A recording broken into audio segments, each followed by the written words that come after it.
Cool. All right, welcome to NPTE StudyCast with Bridget Ripa, and we're talking about spinal cord injury.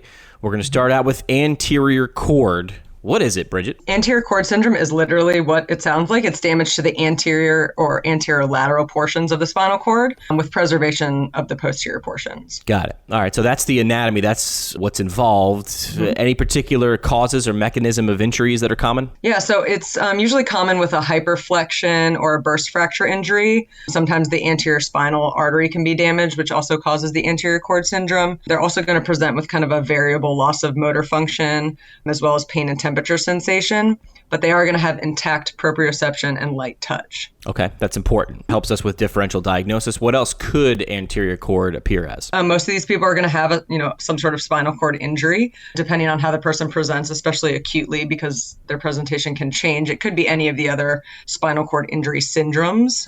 So posterior cord, Brown-Séquard, central cord, cauda equina. Pretty quickly, you'll notice clinically how anterior cord can be differentiated from those. We can also consider MS, spinal infarct, spinal tumor, GBS, so Guillain-Barré, and then transverse myelitis. Now, how do we prove it? What are some special tests that would be involved with spinal cord injuries? Again, the clinical presentation is going to give you a good idea, but then it can also be confirmed with a CT or an MRI. Now, what does a physical therapist do about it when you're working with someone with anterior cord? Treat them like any other patient with a spinal cord injury, and then obviously modify your treatment based on their specific impairments. So using the ICF model to kind of guide your treatment. So looking at their body function and structure impairments, their activity limitations, and their participation restrictions.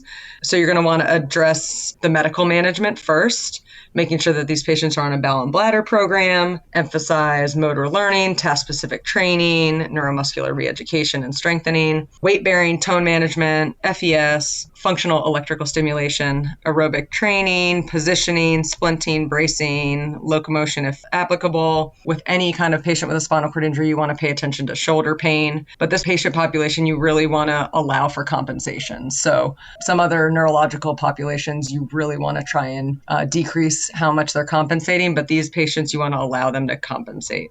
Got it. Now, how will this appear on the NPTE? Any examples?